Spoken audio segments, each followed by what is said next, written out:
Today's episode is brought to you by BetOnline.net. BetOnline has you covered with more props, odds, and lines than ever before. BetOnline, where the game starts. Okay, so Jesper Bratt, Vitek Vanacek, and Tyce Thompson have all filed for arbitration, and hopefully the New Jersey Devils are able to get a deal done before their said hearings. However, I'm more confident that it will get worked out because rarely does an arbitration lead to a hearing. It's just basically trying to jumpstart everything forward. I'll talk more about it in today's episode. And also, the New Jersey Devils made a big trade with the Pittsburgh Penguins that involved John Marino and Ty Smith. We have a lot to talk about in today's episode. Buckle up, everybody. You're Locked On Devils, your daily podcast on the New Jersey Devils. Part of the Locked On Podcast Network, your team every day. Hi, this is Bryce Salvador, and you're Locked On Devils with Trey Matthews. Elliott scores! Oh, Stevens stepped up, nailed him. Brodor's got the puck. What a shot. The Devils win the Stanley Cup. Alrighty now, what is up, New Jersey? Welcome back to the Locked On Devils podcast here on the Locked On Network. I'm your host, college hockey play-by-play announcer, and also Devils writer for Pucks and Pitchforks, Trey Matthews. So, Bratt finally signed with the New Jersey Devils.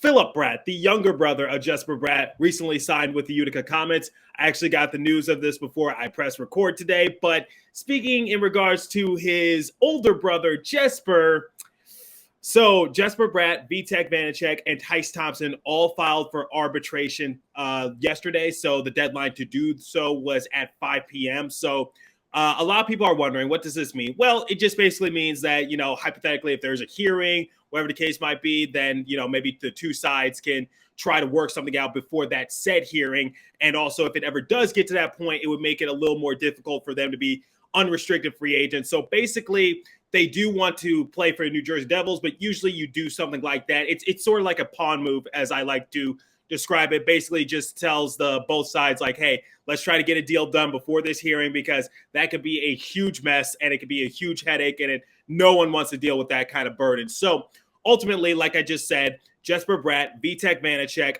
and also Tyce Thompson have filed for that arbitration, and hopefully a deal gets worked out sooner rather than later. Now, let's go over each individual player. So for Jesper Bratt, he's obviously looking for a big payday, and he rightfully deserves one because he did have a career year. I think you can sort of make the same comparison for him and Kevin Fiala, and also maybe someone like Brock Besser as well, who signed with the Vancouver Canucks. And then you got Kevin Fiala, who was traded to the LA Kings, signed an extension there. So I think Jesper Bratt and his camp are sort of looking in that same ballpark for that kind of deal. Do I personally feel as though he deserves it? Yeah, I think he deserves it, because I talk extensively about Jesper Bratt and how he is going to be vital for this organization in the future. And if the New Jersey Devils really want to take their game to the next level, they need a point-per-game player. And Jesper Bratt can be that point-per-game player alongside with Jack Hughes. So I feel as though Jesper Bratt certainly does deserve an extension. He definitely deserves a big payday. Could be a bit of a risk because prior to last year, Jesper Bratt has never been like the most talked about player on the Devils roster. We always knew that he could potentially do something, but we didn't know it would get to that point where he's basically a borderline all-star. Personally, I didn't think it would get to that point so soon. Like going into the season, Jesper Bratt, I talked about him being sort of like an X factor or a depth player. I never talked about him being an all-star. But now, since he's gotten to that point, since he could legitimately become an all-star next year, I feel as though Jesper Bratt definitely does deserve that that extension with the New Jersey Devils. Now, for Vitek Vanacek, that's a little interesting because he recently was traded to New Jersey Devils just about 10 days ago. Remember, the New Jersey Devils were in search of a backup goalie, and it seems like Tom Fitzgerald, they're just going to just work on seeing if they can get they're just going to try to meet in the middle a little bit, because for someone like Vitek Vanacek, he's probably looking for a somewhat respectable contract, because remember, when we traded for him, he was a restricted free agent, so we had to extend him. And now it's gotten to that point where he's filed an arbitration, and similar to Jesper Bratt and Tyce Thompson, it's very rare that it ever gets to a hearing process, but under the circumstances that it does and two sides aren't able to work out a deal, things could get a little messy. But ultimately for Vitek Vanacek, where do I think he deserves his money? Where do I think he deserves his years? So the thing is like he hasn't been in the league too long. Like he hasn't established himself in the NHL, in my personal opinion. And we have to be somewhat smart about this because I've discussed this in previous episodes before, because the fact of the matter is this: will Vitek Vanacek have the same type of production that he had for the Washington Capitals? Now, let's remove the playoffs from this equation because the New Jersey Devils don't have to worry about that, at least for right now. But when we think about it from a long-term standpoint, it's just like, is Vitek Vanacek the real deal?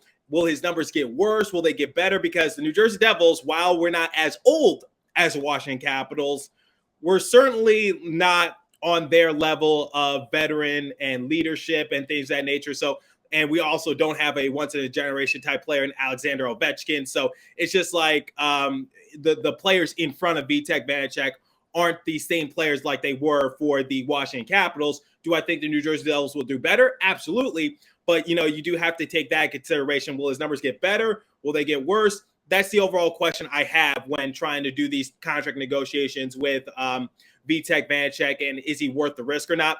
If I had to make a guess, I'd say it would be similar to a Tristan Jarry type of ordeal. Alex Chavancy actually wrote about that in a recent article for the Hockey Writers. I found it very intriguing. So I feel as though I agree with Alex Chavancy in that sort of sense, which is maybe, in terms of finding the extension, in terms of finding the money, maybe the contract will be similar towards someone like Tristan Jarry. So maybe it'll be like around a 3-year deal. And I feel as though that's a good conservative ballpark to maybe sign Vitek Vanacek to that said extension, just because it gives you time to maybe develop him. If he still has some stuff to work out, if year one is a complete flop, then you can work on the other 2 years to get him better. But Tom Fitzgerald has said in an interview saying that he is perfectly content with Vitek Vanacek and Mackenzie Blackwood being his tandem goaltending duo this upcoming season. So my thing is like, we really do need to get this extension worked out for Vitek Vanacek, because for Mackenzie Blackwood's sake, he needs a backup goalie, and we can't just continue to just beat around the bush. We can't just continue to just leave him out to dry, because Mackenzie Blackwood, if he is let out there to dry once again, and if we have to basically flip a coin for Jonathan Bernier, if we have to rely on Nico Daws and Kerry Schmidt, it's basically going to be the whole issue that we had this past season, which is we have no goaltending. However, I'm more than confident that it will not get to that point. So if you see an arbitration for 3 New Jersey Devils players, I wouldn't fret about it. It just means that I think they're going to kick it into a new gear, and they're going to try to get these extensions worked out for Tyce Thompson, Vitek Vanacek, and Jesper Bratt. Obviously, Jesper Bratt is priority number 1, because without him, I feel as though the New Jersey Devils will have a huge gaping hole in their rebuild. And I feel as though we really do need to bring Jesper Bratt back ASAP, and we do need to work out that deal. But once he sees Kevin Fiala's deal, once he sees Brock Besser's deal, I'm sure Jesper Bratt is saying, like, look, I want similar money to them, so north around $6 million or so. And maybe that can still give the New Jersey Devils some wiggle room to work with if they want to get another player to join the organization. So I think that's what they're trying to work out with Jesper Bratt. Said in a past episode before, which is I think what's stalling these contract extensions is like they're telling Jesper Bratt, like, yeah, you had a good year, but it's no guarantee that you're going to have the same few years in your future. And also, it's just like we're trying to get other players to join the organization, and we obviously do need to eat up a lot of cap space, but are you the player worth taking a risk on? Personally, I'm just like, look, strike while the iron is hot and get Jesper Bratt back. And as for Vitek Vanacek, you really need to get an extension worked out, because we got a backup goalie, and let's not blow this, all right? So basically, that's where I stand with the whole arbitration ordeal. And once you see it on the news, I'm just like, okay, look, more likely than not, a hearing will not occur. And remember, an arbitration just basically means it will be harder for that player to reach unrestricted free agency, because Jesper Bratt's a restricted free agent, Vitek Vanacek is a restricted free agent, and so on. So a deal will get worked out more often than not. So if you're seeing that, don't worry about it. An extension will work out. Jesper Bratt will be in a New Jersey Devils uniform this upcoming season. I can definitely guarantee that. And speaking of which, if you are a person who likes to take a risk, you need to go to betonline.net. It's your number one source for all your sport betting needs and sports info. Find all the latest sports developments, league reviews, and news, including this year's MLB season. BetOnline is your continued source for all your sport wagering information, including live betting, esports, and more. And BetOnline.net remains the best spot for all your sports scores, podcasts, and news this season. BetOnline is the fastest and easiest way to check in on all your favorite sports and events, including MMA, boxing, and golf. Head to the website today or use your mobile device to learn more about the trends in action. BetOnline, where the game starts.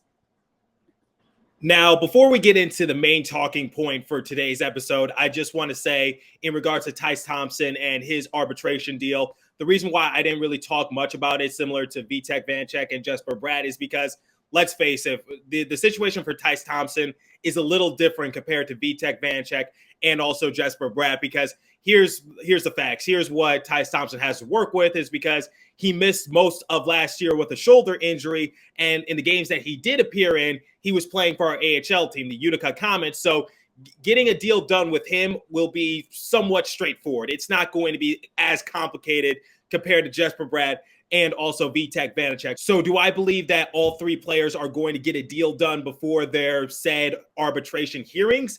Yes, but I feel as though the easiest one of the three is obviously Tyce Thompson, given the circumstances. So for Vitek Vanecek, once again, he's a goalie looking to make his name known in the NHL, played for the Washington Capitals, did respectable there. I think he's looking for a Tristan Jarry type of deal. And then for Jesper Bratt, you know, it's just like he's looking at Kevin Fiala, he's looking at Brock Besser, and according to Alex Chavancy of the Hockey Writers, it's anticipated that Jesper Bratt is going to get a deal worth around like $6 million annually or somewhere in that ballpark. So once again, I feel as though a deal will get done for Tyce Thompson, but it's just a matter of just like how straightforward is it. And I think that's going to be the first domino to fall. And then obviously the next big focus would be Jesper Bratt and then Vitek Vanecek in that order. So I'm not saying Tyce Thompson is priority number one. It's just that between him and Vanecek, it's going to be a little more simple. Now, let's talk about the trade that the Pittsburgh Penguins and the New Jersey Devils got done over the weekend, because it involved Tyce Thompson, a third-round draft pick,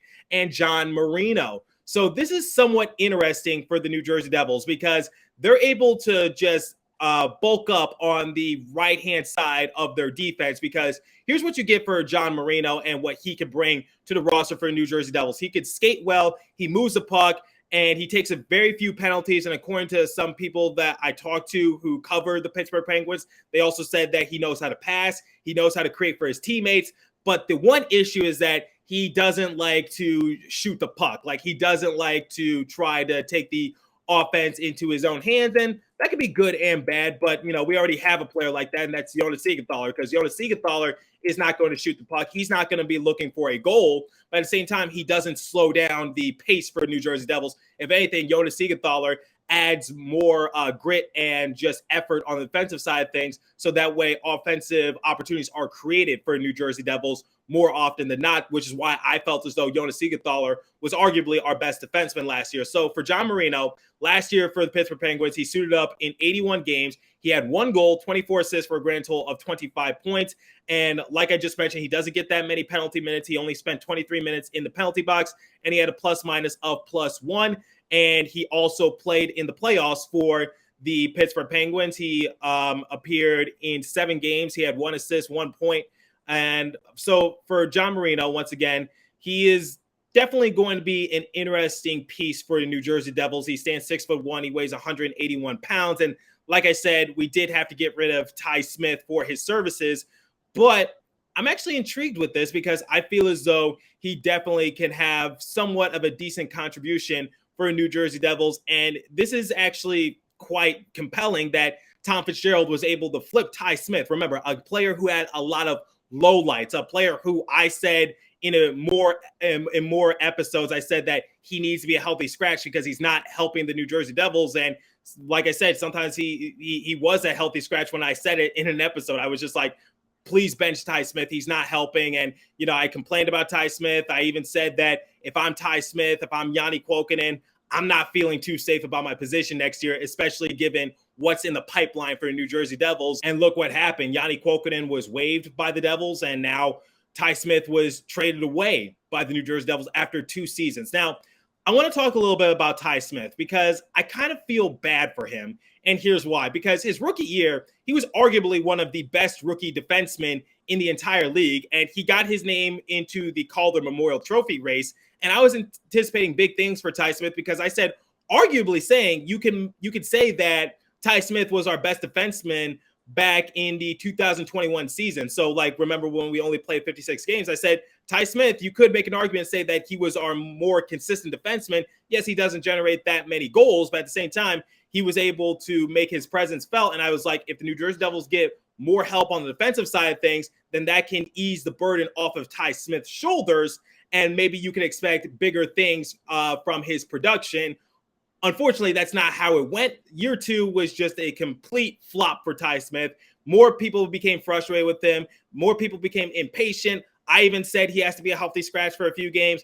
I even said at the end of the year, like I just mentioned, like if I'm Ty Smith, I'm not feeling too safe about my position because there's no guarantee that he's going to get that same spot. Now, I do have to question the New Jersey Devils a little bit. So, like, we had Ty Smith for 2 seasons, and one year was pretty respectable, and the other was a complete mess. So you're telling me you couldn't develop him in the right direction? Because I was just like, look, Ty Smith had a bad second year. No ands, ifs, or buts about it. But it's just like, wouldn't you rather try to develop him for the future because he could still be something special? It's not like he was like Pavel Zacha where he's pretty much a lost cause and it looks like he has no room for improvement. It doesn't look like he's hit a wall. It just looked like, you know, like any other person in their sophomore year in the league, sometimes you just fall into that slump. So it's just like, for me, it's just like, you know, that's a little concerning because what if Ty Smith is able to reach his untapped potential while playing for the Pittsburgh Penguins, you know, a playoff team and definitely a team full of veterans because the Pittsburgh Penguins are one of the older teams in the NHL. So it's just like maybe Ty Smith is able to get that tutelage, that guidance, and just learn from the best. Maybe he has a chance to just do what the New Jersey Devils hope that he could be, but it also tells you about the direction that Tom Fitzgerald is trying to take the organization in because it doesn't seem like he has a mentality of let's just wait now and party later. It's like, let's party now and we'll wait later because it's just like Ty Smith, a young guy, just 2 seasons with the New Jersey Devils, won a good year. And it's just like, what? Okay, so we're trading him away this quickly. We've given up on him that quick. When I said if I was Ty Smith, I'd be a little concerned. I just thought he would be like, move down a little bit. I just thought like, you know, he would just fall out of rotation, be a healthy scratch more often than not, and you know, just fall out of favor in the overall rotation for New Jersey Devils. That's what I personally believed. But Tom Fitzgerald had other plans, and some people were like, well, that's Jack Hughes' roommate. Like, what's going to happen? Is Jack Hughes still going to be happy with the organization? I guarantee you Jack Hughes is just fine. At the end of the day, this is a business. It's not like Tom Fitzgerald traded away his brother. You know, I'm sure Jack Hughes has reached a point where he can talk with the front office and just basically say like, okay, I see that you have this deal in the works. And, you know, I do like it. I don't like it, whatever the case might be. Because if you remember, Lindy Ruff said that Jack Hughes was allowed in the leadership meetings that happened throughout last season. If the New Jersey Devils were struggling on a win streak, whatever the case might be, if there was a leadership meeting, then Jack Hughes was involved in it. So I think Jack Hughes has reached a point where, you know, he could basically say, I like this trade. I don't like this trade. I don't think he's reached the point where he could say, I veto this trade. But I think he's reached a point where the front office will at least hear from his side before pulling the trigger on something. So for John Marino, I'm really excited to see what he can bring to the New Jersey Devils. He's not the flashiest player, but I think he can definitely be a solid option for New Jersey Devils on the right-hand side. And this all but says that PK Subban's time with the New Jersey Devils has come to an unfortunate end because since John Marino is a right-handed defenseman, there's no room for PK Subban anymore because, remember, we signed Brendan Smith to complete the bottom four a little bit. So the blue line for New Jersey Devils is actually looking pretty solid. Now, in the last episode, I said, what's next for New Jersey Devils? Like, where do they take their team in? Like, what's going to happen to them moving forward? I was like, you know, if there's a trade in the works, be smart with it. Be conservative. Don't try to pull the trigger on anything. And don't be in a rush to just like try to jumpstart this team forward. But, you know, they decided to trade away Ty Smith, which, you know, that can either be good or that can be bad. For right now, it's good, but in the future, it could be bad. Similar to how I said about Pavel Zacha. Pavel Zacha is able to just have some untapped potential for the Boston Bruins. I'm sure the New Jersey Devils are going to be like, why couldn't we have developed him into that kind of player? So that's my overall standpoint with this whole ordeal, which is I think it'll work out right now for New Jersey Devils, but sometime in the future, we'll see what happens. But what needs to happen for New Jersey Devils? I feel as though they need to look for another scoring winger if they really want to put their foot on the gas pedal, because I feel as though our top six is solid.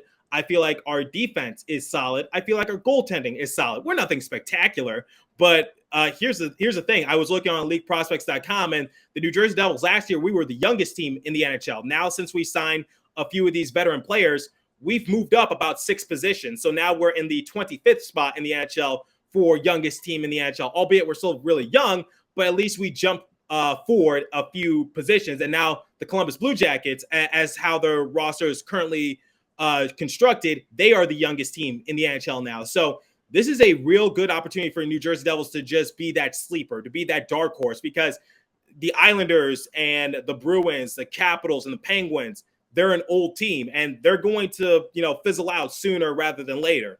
Like, I know the Islanders got somewhat younger, but they're still in the top 3 for oldest teams in the NHL.